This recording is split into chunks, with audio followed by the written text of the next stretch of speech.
Okay dear students, അപ്പോൾ നമ്മൾ ഇന്ന് ഡിസ്കസ് ചെയ്യുന്നത് റിലീജിയൻ ആൻഡ് സൊസൈറ്റി എന്നുള്ള പാർട്ടാണ്. നമുക്കറിയാം റിലീജിയൻ എത്രത്തോളം നമ്മുടെ സൊസൈറ്റിയിൽ ഇമ്പോർട്ടൻ്റ് ആണ്. നമുക്കറിയാം റിലീജിയൻ, പല റിലീജിയൻസ് നമ്മൾ ഇന്ത്യയിൽ തന്നെ പലതരം റിലീജിയൻസ്.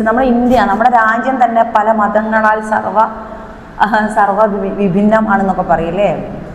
അതായത് ഒരു മതം മാത്രമല്ല, നമ്മളെല്ലാ മതങ്ങളെയും റെസ്പെക്റ്റ് ചെയ്യുകയും അക്സെപ്റ്റ് ചെയ്യുകയും റെസ്പെക്റ്റ് ചെയ്യുകയും നമ്മൾ എന്ത് ചെയ്യുന്നു, അവരോട് കോപ്പറേറ്റീവ് ചെയ്ത് ജീവിക്കുന്ന ഒരു രാജ്യമാണ് നമ്മുടെ ഭാരതം. നമുക്കറിയാം പലതരം റിലീജിയൻസ് ഇവിടെ ഉണ്ട്. അതിൻ്റെയൊക്കെ തന്നെ പഠിക്കുന്ന ഒരു പാർട്ടാണ് റിലീജിയൻ ആൻഡ് സൊസൈറ്റി. സൊസൈറ്റിയിൽ എത്രത്തോളം ഇമ്പോർട്ടൻ്റ് ഉണ്ട് റിലീജിയൻ എന്നാണ്. ഓക്കെ, ഇതിൽ first relationship between religion and society. Relationship between religion and society. ഇതിൽ തന്നെ നമുക്ക് സൊസൈറ്റിയിൽ റിലീജിയൻ എത്രത്തോളം ഇമ്പോർട്ടൻ്റ് ആണെന്നാണ് നമുക്ക് മനസ്സിലാക്കാനുള്ളത്. കൂടാതെ അതിൻ്റെ റിലേഷൻഷിപ്പ്, ആ ബന്ധം, അതിൻ്റെ റിലേഷൻഷിപ്പ് എങ്ങനെയാണ്. ഓക്കെ, അതിൽ പ്രധാനമായി നമുക്ക് മനസ്സിലാക്കാനുള്ള കാര്യം എമിലി ദുർഖീം. ഓക്കെ, അതിൽ റിലേഷൻഷിപ്പ് ബിറ്റ്വീൻ അത് ഫസ്റ്റ് ബിറ്റ്വീൻ സൊസൈറ്റിയിലുള്ള relationship. Then Emile Durkheim, he's a French sociologist ആണ്. ആര്? എമിലി ദുർഖീം ഒരു ഫ്രഞ്ച് സോഷ്യോളജിസ്റ്റ് ആണ്. ഫ്രാൻസിലാണ് അദ്ദേഹത്തിൻ്റെ സ്വദേശം. അദ്ദേഹം എന്താണ് നമ്മളെ റിലീജിയസിനെ പറ്റി, നമ്മളെ റിലീജിയനുമായി ബന്ധപ്പെട്ടിട്ട് എന്തൊക്കെയാണ് അദ്ദേഹം നമ്മളോട് പറഞ്ഞ അഭിപ്രായങ്ങൾ, അദ്ദേഹത്തിൻ്റെ കോൺട്രിബ്യൂഷൻസ് എന്തെല്ലാമാണ് നമുക്ക് നോക്കാം. ദെൻ മാക്സ് വെബർ, നമുക്കറിയാം അദ്ദേഹം ഒരു ജർമ്മൻ സോഷ്യോളജിസ്റ്റ് ആണ്. മാക്സ് വെബർ ഒരു വെരി ഇമ്പോർട്ടൻ്റ് ആണ്. അദ്ദേഹം എന്താണ് വളരെ ഫേമസ് ആയിട്ടുള്ള സോഷ്യോളജിസ്റ്റ്. അദ്ദേഹത്തിൻ്റെ അഭിപ്രായത്തിൽ എങ്ങനെയാണ് നമ്മുടെ റിലീജിയസായി ബന്ധപ്പെട്ട് എന്തൊക്കെ കോൺട്രിബ്യൂഷൻസ് ആണ്, അദ്ദേഹത്തിൻ്റെ അഭിപ്രായങ്ങൾ, അനലൈസേഷൻ ഒക്കെ പഠിക്കാനുള്ളത്. നെക്സ്റ്റ് കാൾ മാക്സ്, നമുക്കറിയാം കാൾ മാക്സിനെ പറ്റി. നെക്സ്റ്റ് റിലീജിയൻ ഇൻ ഇന്ത്യ, നമ്മുടെ ഇന്ത്യയിലെ റിലീജിയൻസ് നമുക്കറിയാം ഏതൊക്കെയാണ് പ്രധാനമായും ക്രിസ്ത്യാനിറ്റി, ബുദ്ധിസം, ഹിന്ദു, ഇസ്ലാം, സിക്കിംസ് അല്ലേ.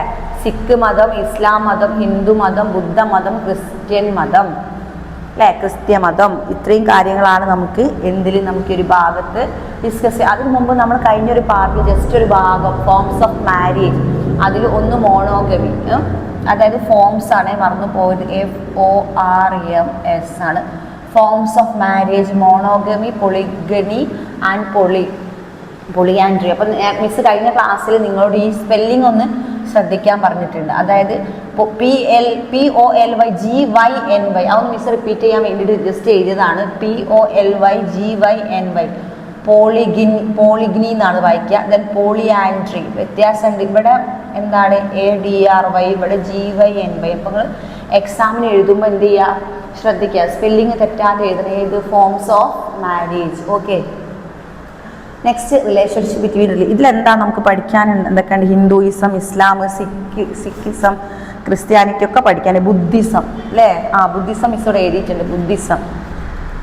നെക്സ്റ്റ് ഇതിൻ്റെ ഒബ്ജക്റ്റീവ്സ് നമുക്കറിയാം. Discuss the relationship between religion and society, discuss major sociological of religion and their prominent aspects, the difference between theological and social religion, discuss the nature of religion and social society, and explain the emergence of Indian religion. Okay, the nature of Indian religion, the core teaching of diverse religion in India. Okay, then introduction. The existence of religion in human society is one of the enduring social phenomena stimulating sociological analysis in the social phenomena which even to the fabric everybody's social life. It seems plays the solitary function of society. However, religion has also been used to spread hatred, crimes against humanity. നമുക്ക് എന്താ മനുഷ്യത്വം, മനുഷ്യൻ്റെ ഒരു changes ഇത്രയും കാലഘട്ടത്തിൽ. ഇപ്പോൾ 2025 നമ്മൾ നിൽക്കുന്നത്. നമ്മൾ ആദ്യം മുതലേ ഉള്ള നമ്മളൊരു പ്രീ ഹിസ്റ്ററി ഒക്കെ പരിശോധിച്ച് നമ്മൾ ഇവിടെ എത്തുമ്പോൾ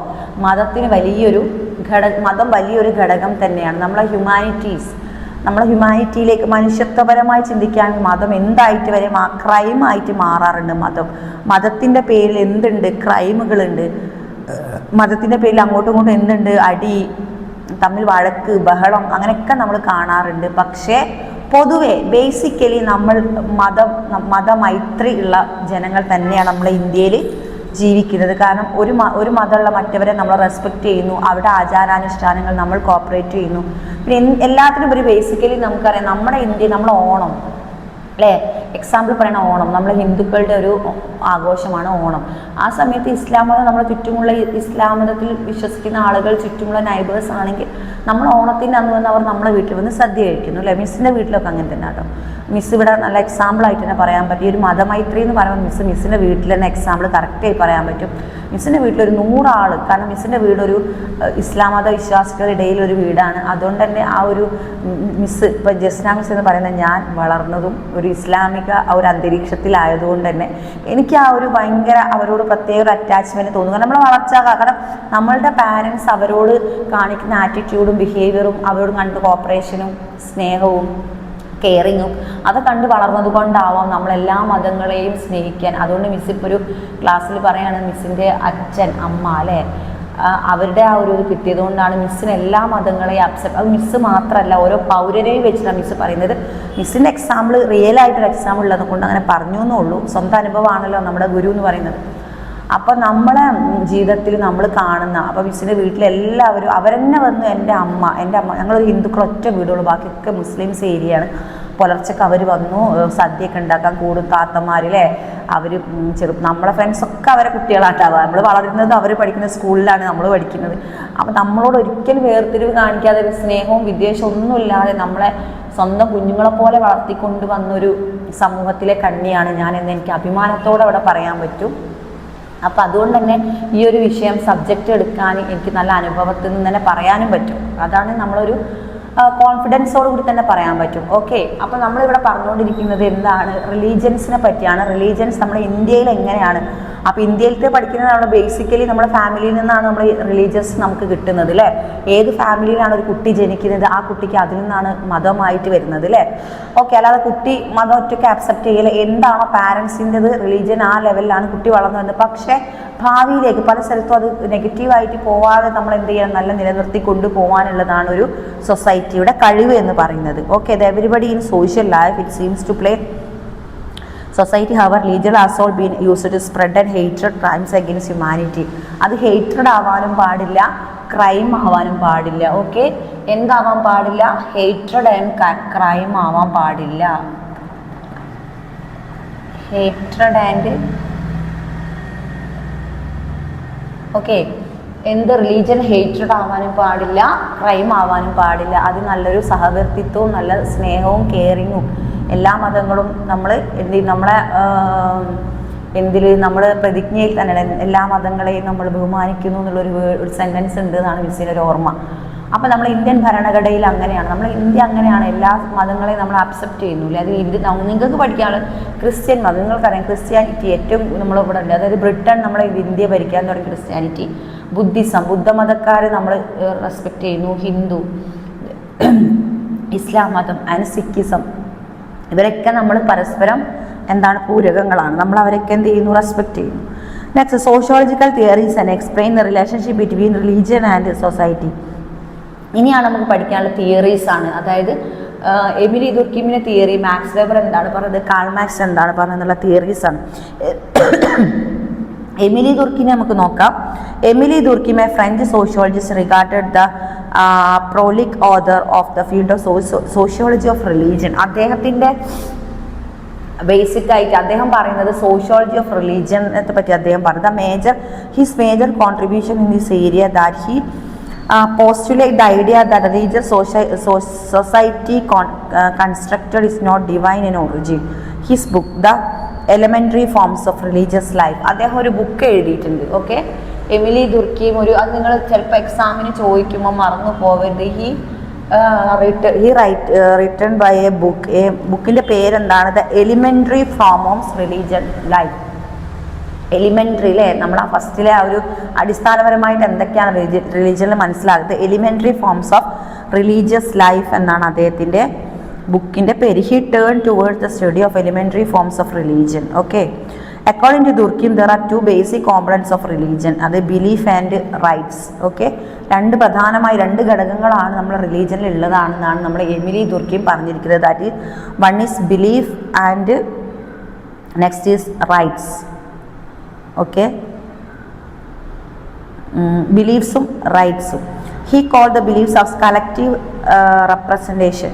അതായത് ബിലീഫ്സ് എന്ന വാക്കിന്, വിശ്വാസം എന്ന വാക്കിന് അദ്ദേഹം കൊടുത്ത വേറൊരു ടെക്നിക്കൽ വേർഡാണ് കളക്റ്റീവ് റെപ്രസെൻറ്റേഷൻസ്. ഓക്കെ, അപ്പോൾ അദ്ദേഹത്തെ പറ്റി എഴുതാനുള്ള പോയിന്റ്സ് ആണ് മിസ് പറയുന്നത്. കളക്റ്റീവ് റെപ്രസെൻറ്റേഷൻ എന്നാണ് നമ്മുടെ എമിലി ദുർക്കിയും നമ്മളെ റിലീജിയസുമായി ബന്ധപ്പെട്ട് പറഞ്ഞ വേർഡ്.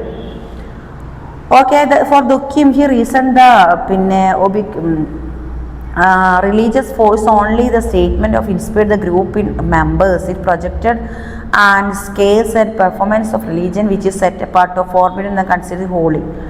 ഓക്കെ, അപ്പം പരിശുദ്ധമാവണം എന്ന് അദ്ദേഹം പറയും. മതം എന്തായിരിക്കണം? പരിശുദ്ധമായിരിക്കണം. ഒരിക്കലും എന്താവാൻ പാടില്ല, ഒരു ക്രൈമിലേക്കോ അങ്ങനെ ഇതിലേക്കോ പോകാൻ പാടില്ല. വിശ്വാസത്തിൽ ഓരോരുത്തർക്കും അവരുടേതായ വിശ്വാസത്തിൽ അധിഷ്ഠിതമായി മുന്നോട്ട് പോകണം എന്നാണ് അദ്ദേഹത്തിൻ്റെ ഒരു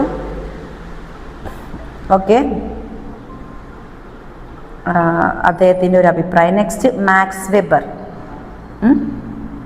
വെബർ പറയുന്നത്, Max Weber the German sociologist, അദ്ദേഹം ഒരു ജർമ്മൻ സോഷ്യോളജിസ്റ്റ് ആണ്, നമ്മൾ ഡിസ്കസ് ചെയ്തു. And known have developed the theory of religion which is economic relation religion demonstrated in his book the Protestant of ethic and spirit of capitalism. അത് 1948 അദ്ദേഹം എഴുതിയത്. Max Weber ഒരു book എഴുതിയിട്ടുണ്ട്, അദ്ദേഹത്തിൻ്റെ ഒരു റൈറ്റിങ്സ് ഉണ്ട്. എന്നാണ് 1948 മാക്സ് വെബർ ഒരു ബുക്ക് എഴുതിയത്. ഓക്കെ, നെക്സ്റ്റ് അതിൽ അദ്ദേഹം എന്താണ് പറഞ്ഞത്?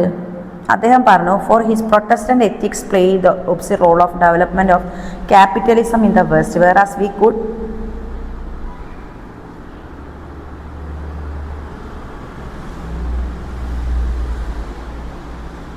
എമിലി ദുർക്കിമിലെ നമ്മൾ പറഞ്ഞുകൊണ്ടിരിക്കുന്നത് മാക്സ് വെബർ. ഓക്കെ, അദ്ദേഹം എന്താ പറഞ്ഞത്? Spirit the protest of ethics and spirit of capitalism. Protestant നിങ്ങൾക്കറിയാം, ക്രിസ്ത്യാനിറ്റിയിലെ വേറൊരു ഫാക്ടറാണ് പ്രൊട്ടസ്റ്റന്റ് അനുയായികൾ എന്ന് പറയുന്നത്. അപ്പോൾ for him Protestant ethics play to deceive the development of capitalism in the west. അദ്ദേഹം ക്യാപിറ്റലിസത്തിനെ പറ്റിയത് എന്താ പറയുക, നമ്മുടെ ഈ കുത്തക അവകാശം, ക്യാപിറ്റൽ മൂലധന, ഈ ലാബേഴ്സ്, ക്യാപിറ്റൽ എന്നിവ എങ്ങനെയാണ് നമ്മുടെ സമൂഹത്തിൽ അതിൻ്റെ പ്രാധാന്യം എന്നൊക്കെയാണ് നമ്മുടെ പറഞ്ഞത്, മാക്സ് വെബർ പറഞ്ഞത്. For him and it is the considered that the religious ethics of Hinduism with regarded in to caste and Hindu development of capitalism according to Weber. അപ്പോൾ അദ്ദേഹത്തിൻ്റെ മെയിൻ പോയിന്റ് എന്താണ്? ക്യാപിറ്റലിസമാണ്. അത് മറന്നു പോകരുത്, ക്യാപിറ്റലിസം. ഓക്കെ, ക്യാപിറ്റലിസം മറന്നു പോകരുത്. Max വെബറിൻ്റെ പ്രധാനപ്പെട്ടതാണ് capitalism. Okay, Karl Marx എല്ലാവർക്കും അറിയാം കാൾ മാക്സിനെ പറ്റി. Karl Marx German philosopher. Karl Marx ആരാണ്? ഒരു ജർമ്മൻ ഫിലോസഫറാണ് നമ്മുടെ Karl Marx. Okay, the German philosopher has developed the critical theory of religion. Durkheim and Weber. ദുർക്കീമിൻ്റെയും വെബർ എന്ന് പറയുന്ന സോഷ്യോളജിസ്റ്റിൻ്റെയും എന്താണ് ക്രിട്ടിക്സായി, വിമർശകാത്മകമായിട്ടാണ് നമ്മുടെ കാൾ മാക്സ് എഴുതിയത് അല്ലേ. The Max was not only trace the relationship between religion and society, how does religion affect human behaviour. He also addressing how to change the unique structure of society which is in this way Marx was primarily dealing with the political aspects of religion rather than. അപ്പോൾ അദ്ദേഹം പറഞ്ഞതെന്താ വെച്ചാൽ Karl Marx പറഞ്ഞതിൻ്റെ അഭിപ്രായത്തിൽ ജനങ്ങൾ എന്തായിരിക്കണം? മനുഷ്യനായിരിക്കണം, അല്ലാതെ മതത്തിൻ്റെ പേരിൽ എന്താവാൻ പാടില്ല നെഗറ്റീവ്ലി. അത് എൻ്റെ മതം ഞങ്ങൾ ഇങ്ങനെയാണ്, എൻ്റെ മതത്തിൽ ഇങ്ങനെയാണ്, അങ്ങനെയൊന്നും പരാമർശിക്കാതെ എന്ത് ചെയ്യണം? സ്വന്തം അവനവന് എന്താണ് ഒരു വിശ്വാസത്തിൽ മുന്നോട്ട് പോകണം എന്നാണ് അദ്ദേഹം പറയുന്നത്. The ideas that the level of determines of consciousness and cannot safely determine the social structure. Weber was the religious idea can justify the prevailing of socio-economic condition but cannot produce them alone. Religion cannot exist in isolated fashion from the socio-economic structure. ഇദ്ദേഹം മെയിനായിട്ട് പറയുന്നത് socio economic സ്ട്രക്ചറാണ്. Socio economic structure in a society. Okay, socio economic structure in a society എന്നാണ് നമ്മൾ പറയുന്നത്? Karl Marx പറയുക. അദ്ദേഹം സൊസൈറ്റിയിലെ സാമ്പത്തിക സാമൂഹിക ആ ഒരു മേഖലക്കാണ് ഇമ്പോർട്ടൻറ്റ് കൊടുത്തത്? കാൾ മാക്സ് ഇമ്പോർട്ടൻറ്റ് കൊടുത്തത്. അദ്ദേഹം പ്രധാനമായും ക്രിട്ടിസൈസ് ചെയ്തത് എന്താണ്?